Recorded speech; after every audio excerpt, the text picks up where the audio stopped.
First contact with the unlovable. Commander Maya Rodriguez stood at the viewport of the Earth diplomatic vessel Horizon, watching the approaching Vraxian ships with a mixture of anticipation and concern. The alien vessels resembled massive crystalline scorpions, their hulls gleaming with an iridescent black sheen that seemed to drink in the starlight. They're responding to our hail, Lieutenant Park announced from his communications station, his voice tight with tension. But it's different from what we expected. Maya turned from the viewport, her dark eyes scanning the bridge crew. They were making history today, the first humans to make contact with the notorious Vraxians, a species that had earned the designation Diplomatic Impossibility from the Galactic Council. The sound that filled the bridge made several crew members flinch. It was like the combination of a rattlesnake's warning and the subsonic rumble of an earthquake. The universal translator struggled for several seconds before producing words. "Your kind approaches without proper defenses," the Vraxian voice declared. "This is either supreme arrogance or profound stupidity. Identify yourselves before we decide which." Maya stepped forward, squaring her shoulders. "This is Commander Maya Rodriguez of the Earth Diplomatic Corps. We come seeking peaceful dialogue and cultural exchange."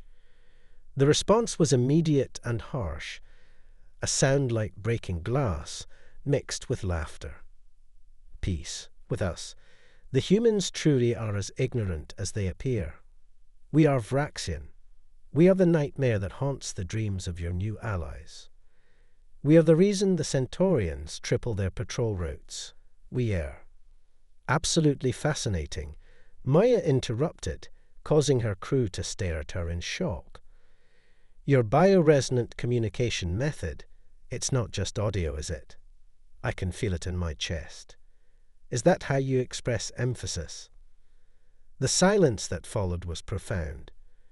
When the Vraxian voice returned, it held a note of confusion. "You are interested in our speech patterns, not our weapons, not our reputation. Everything about your species interests us," Maya replied, allowing her genuine enthusiasm to show. "The way your ships move like living creatures, the crystalline architecture of your vessels, it's all incredible. We've studied everything we could about you, but there's so much we don't understand." The Vraxian ships had drawn closer now, their formation shifting in what Maya recognized as confusion rather than aggression. She had studied their movement patterns extensively. "Your species is unusual," the Vraxian voice declared.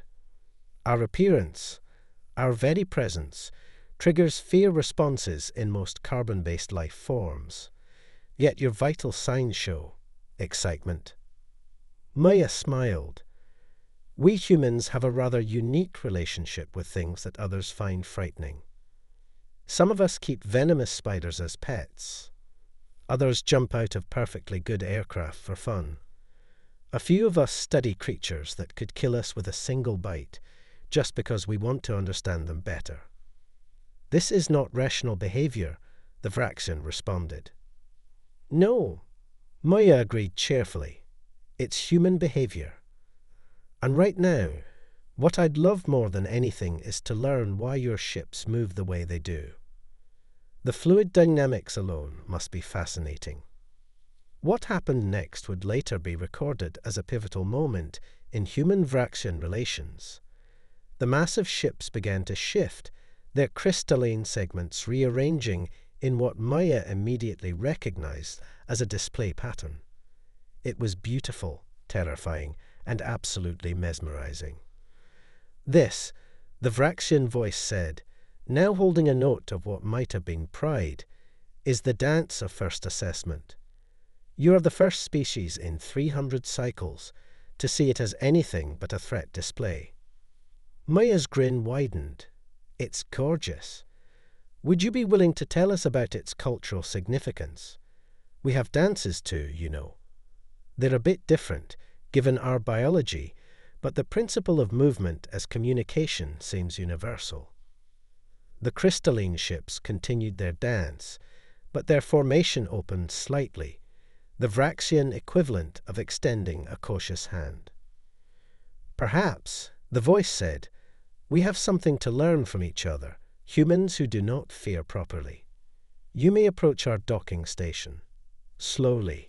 We will talk. As the horizon carefully maneuvered toward the Vraxian station, Maya caught her first glimpse of the actual Vraxians through the station's transparent sections. They were everything their reputation suggested. Massive crystalline arthropods with bodies that seemed to be made of living obsidian and razor-sharp edges. They moved with liquid grace, their segments catching and refracting light in hypnotic patterns. "They're beautiful," she whispered, and meant it. Behind her, Lieutenant Park shook his head in amazement. "Only humans," he muttered, "would look at the galaxy's most feared species and want to make friends with them." Maya smiled as she prepared for docking procedures. She had a feeling this was going to be the beginning of something extraordinary. After all, humanity had a gift for seeing beauty in the things that everyone else feared. And sometimes that made all the difference in the universe. The diplomatic touch. The docking procedure with the Vraxian station felt like threading a needle while wearing boxing gloves. Maya watched through the main viewport as crystalline structures shifted and realigned, creating an opening that precisely matched the horizon's specifications, data they hadn't shared with the Vraxians. "They've been studying us," Maya murmured, impressed. "Probably since we entered their system." The airlocks cycled, and Maya led her small diplomatic team. Dr. Sarah Chen, their xenobiologist, and Dr. Marcus Webb, their cultural specialist, toward the interface chamber. The Vraxian architecture surrounded them like the interior of a living geode, surfaces gleaming with an inner light that seemed to pulse in time with their footsteps. "Fascinating," Dr. Chen whispered, her hand hovering near one of the walls. "The crystalline structure is responsive to vibration. It's not just their ships, their entire habitat is sensory interactive." A sound like chimes in an earthquake announced their host's arrival. 3 Vraxians entered the chamber, their obsidian bodies moving with liquid grace. Each was roughly the size of a small car, their segments arranged in what Maya recognized as a formal configuration. The universal translator worked over time to process the complex harmonics of their speech. "You walk among us without protective shells," the lead Vraxian observed. "Your soft bodies are vulnerable to our environment. This is either tremendous trust or remarkable foolishness." Dr. Chen stepped forward, her eyes bright with scientific curiosity. "Actually, it's neither. We analyzed the crystalline composition of your habitat from our preliminary scans. While the edges of your bodies could certainly harm us, the environment itself is quite compatible with human life.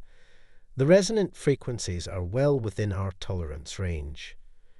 The Vraxian segments shifted in what Maya was beginning to recognize as surprise. "You determined this from orbital scans." "Dr. Chen is very good at her job," Maya said proudly. "She's been studying xenobiology for 20 years, with a particular focus on species that other races consider too dangerous to approach. The lead Vraxian, who introduced themselves as Harmony of Edges, moved closer to Dr. Chen, lowering their crystalline body to better observe her. "You study dangerous species, voluntarily." "Oh yes," Chen replied enthusiastically. "Just last year, I spent 6 months living among the magnetar whales of Proxima Centauri.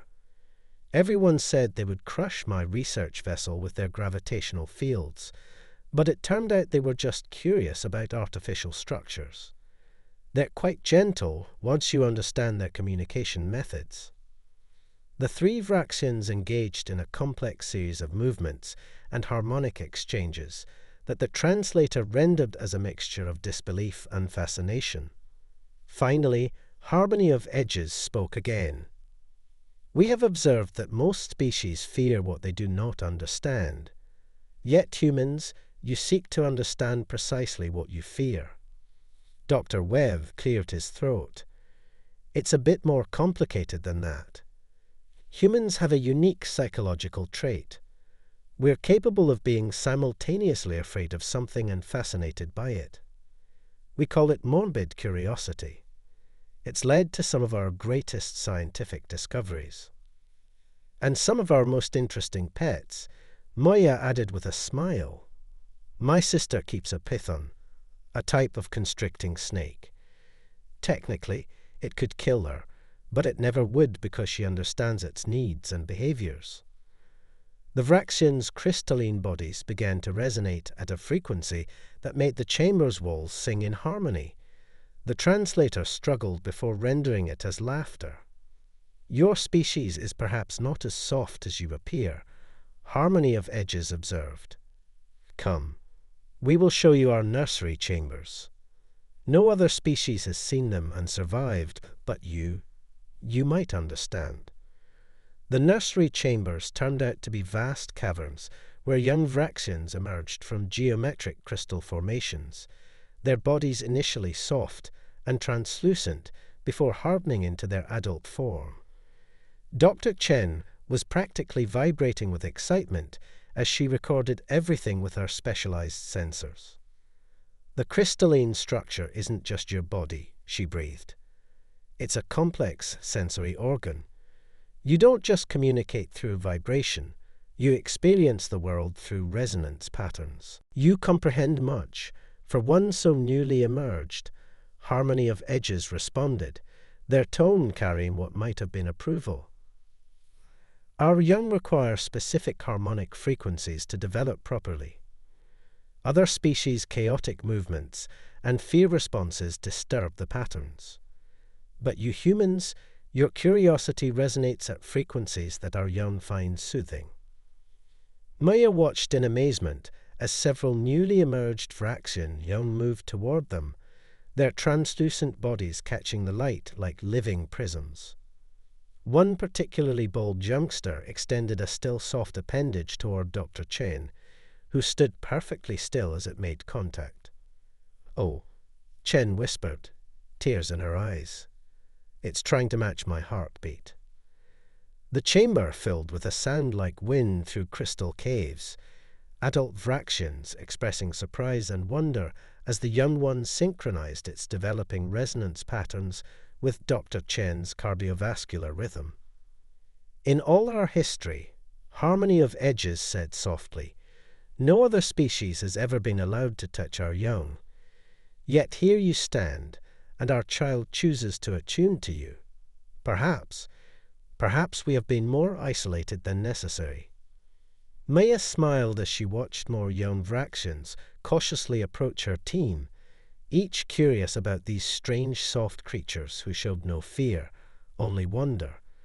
This was why she had joined the Diplomatic Corps, not just to bridge gaps between species, but to show the galaxy that understanding could triumph over fear. We would learn more of your species, Harmony of Edges declared. And perhaps we have things to teach you as well. As Maya watched Dr. Chen begin an animated discussion about crystalline growth patterns with their hosts, she sent a silent thank you to whatever quirk of evolution had given humanity its unique ability to find beauty in the terrifying. Sometimes, the best diplomacy wasn't about formal treaties or careful negotiations. Sometimes, it was simply about being unafraid to reach out and make a connection. Ripples across the stars. The news spread through the galactic community like a shockwave. Humans had not only made peaceful contact with the Vraxians, but had established a permanent cultural exchange program. The Galactic Council's emergency session chamber was packed with representatives from hundreds of species, all gathered to discuss this unprecedented development.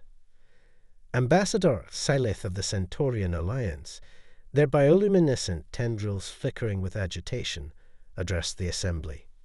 This is madness. First the Vraxians, and now we receive reports that human researchers are attempting to establish communication with the void hunters of the Carina Nebula. Maya stood at the podium, flanked by harmony of edges whose crystalline form cast prismatic patterns across the chamber walls. The sight of a Vraxian in the council chamber had already caused several species to retreat to their environmental safety pods. The void hunters are simply curious, Maya explained, consulting the datapad Dr. Chen had prepared. They're not actually hunting ships. They're attracted to our engine signatures because they remind them of their natural prey from their home dimension. We're working on a modified drive system that won't trigger their pursuit instincts. Curious.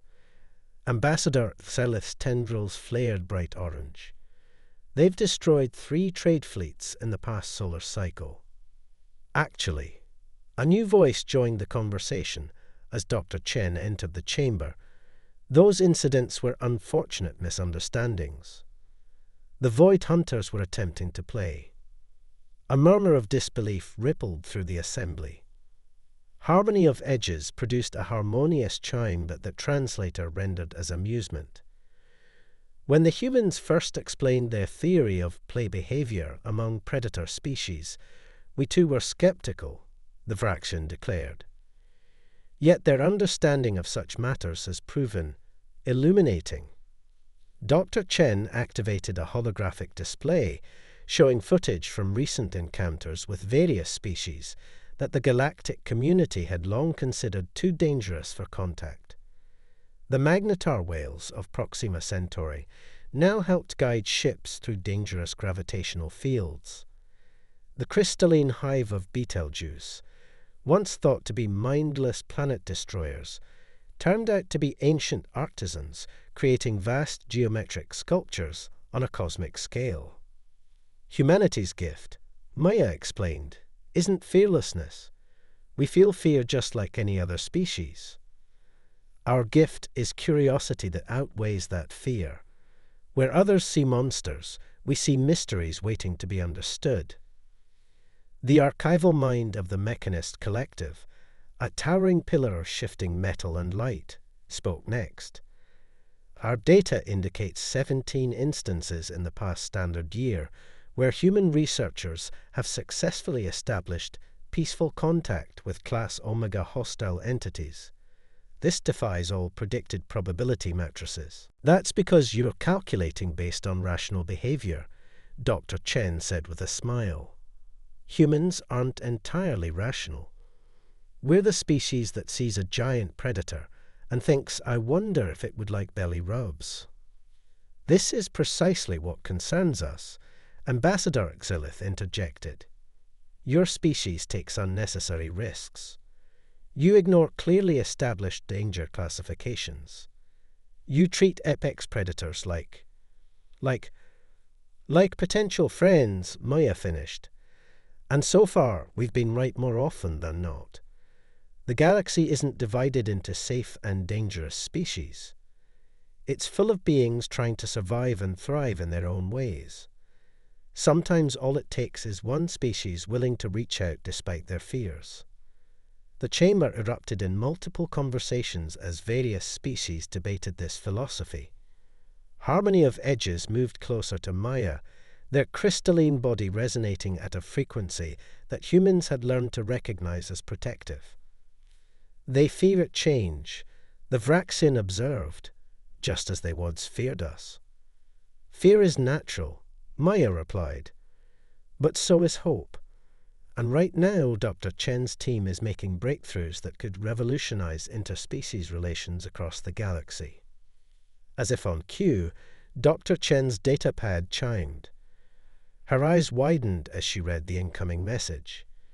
Speaking of breakthroughs, the team at the Carina Nebula just successfully initiated play behavior with a juvenile void hunter. They're calling it Cosmic Fetch. The archival mind's lights flickered rapidly. Clarification required. Are you suggesting that humans are playing games with entities that exist partially in another dimension? Oh, it's quite fascinating, Dr. Chen enthused. They're using modified probe drones as toys. The Void Hunters chase them through space-time folds, and this is the exciting part. They bring them back. They understand the concept of return and exchange. We're already learning so much about their perception of space-time. Maya watched the council members' reactions range from horror to fascination. This was how it always began, with disbelief, then curiosity, and finally understanding. Humanity's gift to the galaxy wasn't just their ability to befriend the feared and dangerous. It was their capacity to show others how to do the same. The session continued for hours as more evidence was presented, more questions were asked, and more species began to cautiously consider the possibilities this new approach offered.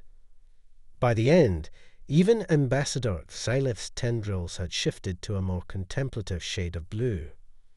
As they left the chamber, Harmony of Edges turned to Maya. There is an ancient Vraxian saying, "The greatest predator is one who refuses to see beauty in the hunt." We never understood its meaning until we met humans. You hunt not for destruction, but for understanding. Maya smiled. That's a beautiful way to put it. Though I have to warn you, now that Dr. Chen knows you have ancient sayings, she's going to want to learn them all. The crystalline being's response was a harmonious laugh that made the corridor's windows vibrate. Perhaps it is time they were shared.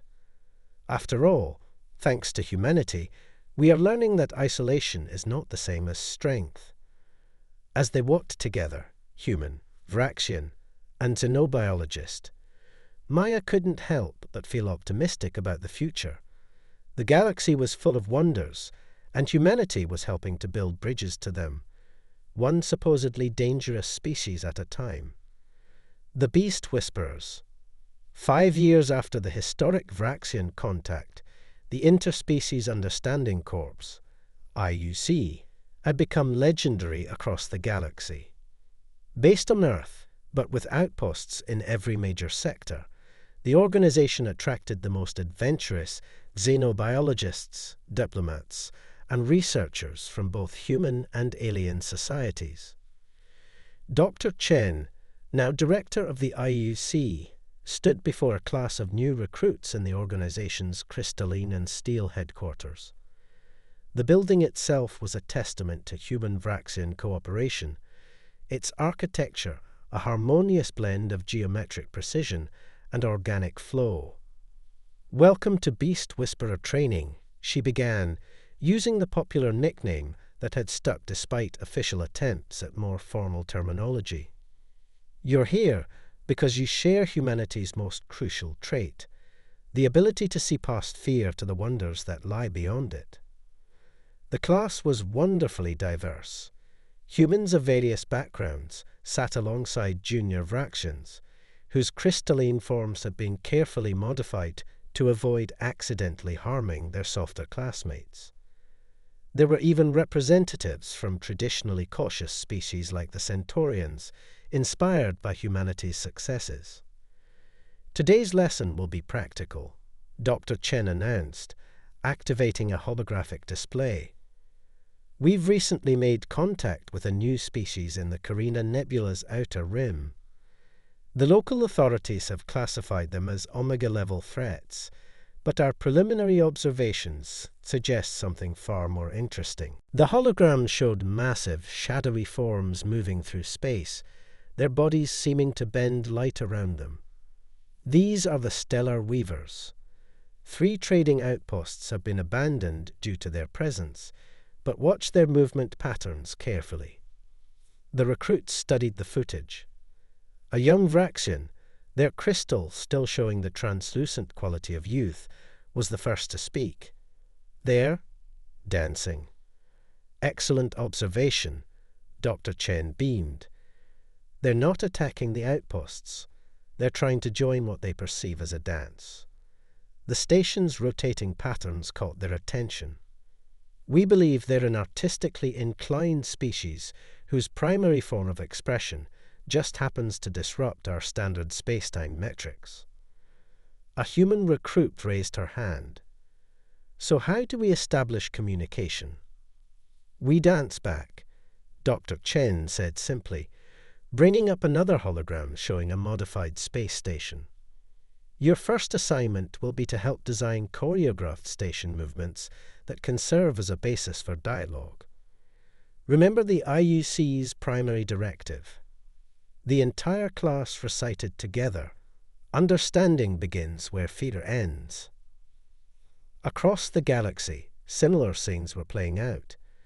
The Magnetar whale pod that had once terrorized shipping lanes now hosted regular tours, their massive bodies creating safe corridors through dangerous gravitational fields.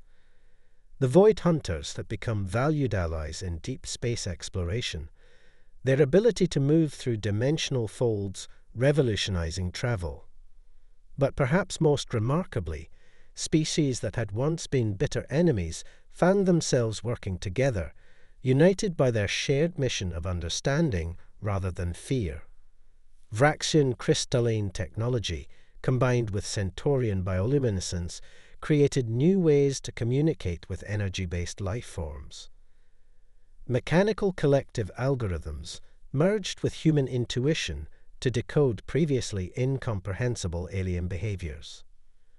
Maya, now fleet commander of the IUC's Exploration Division, often reflected on how far they'd come.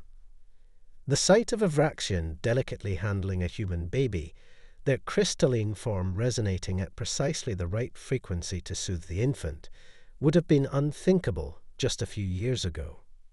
We got a new contact request, her aide announced during a routine briefing.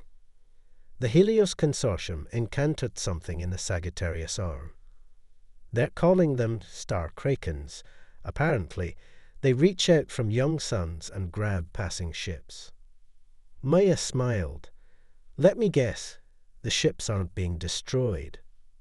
No, ma'am, just cuddled, according to the reports. Though the consortium is having trouble explaining that to their insurance providers. Tell Dr. Chen to prep a team, Maya replied, and remind the consortium that the IUC's services include explaining to insurance companies why their total loss is actually playing with a curious solar entity. The bridge between worlds. The emergency alert came during what should have been a routine day at IUC headquarters. The ancient precursor gates, dormant for millennia, had suddenly activated across the galaxy. Through them emerged the eternal swarm, beings of living darkness that had haunted alien legends for eons. The Galactic Council was in chaos. Traditional weapons had no effect on these shadow-like entities that seemed to consume light itself. Even the Vraxians' crystalline technologies passed right through them. But Dr. Chen, watching the footage with Maya and Harmony of Edges, noticed something others had missed. They're not attacking randomly, she said, enhancing the holographic display. Look at the pattern. They're following the oldest trade routes, the ones that align with natural stellar currents. They're migrating.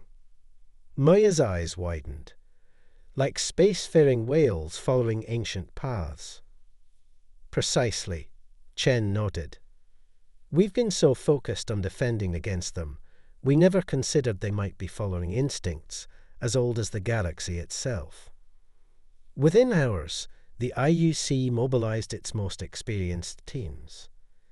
They deployed modified Void Hunter beacons along the swarm's path, creating safe corridors that aligned with their apparent migration route. The Stellar Weavers were enlisted to help understand the swarm's unique quantum signatures. The turning point came when a young human trainee noticed that the swarm's movements matched the resonant frequencies the Vraxians used to sing to their young. Working together, human mathematicians and Vraxian harmonists created a galaxy-wide network of crystalline resonators. For the first time in known history, The eternal swarm responded to communication attempts. Through complex harmonics and light patterns, they revealed their nature. They weren't invaders, but refugees from a dying universe, following paths laid down by their ancestors when the galaxies were young. They need safe passage, Maya explained to the Council. Their home universe is collapsing. They're looking for suitable dark matter regions to settle in, regions we can't even inhabit. The solution, when it came, embodied everything the IUC stood for. Humans provided the imaginative leap, Vraxians the crystalline technology, void hunters the dimensional understanding, and stellar weavers the artistic interpretation needed to communicate effectively with the swarm. Together, they created a new kind of space, regions where light and darkness could coexist, where the swarm could thrive without disrupting normal space-time. The eternal swarm, far from being destroyers, became the galaxy's newest neighbors. Years later, Maya stood with Dr. Chen and Harmony of Edges on the observation deck of the new Convergence station. Below them, young Vraxians played harmonic games with swarm entities, while human children watched in fascination.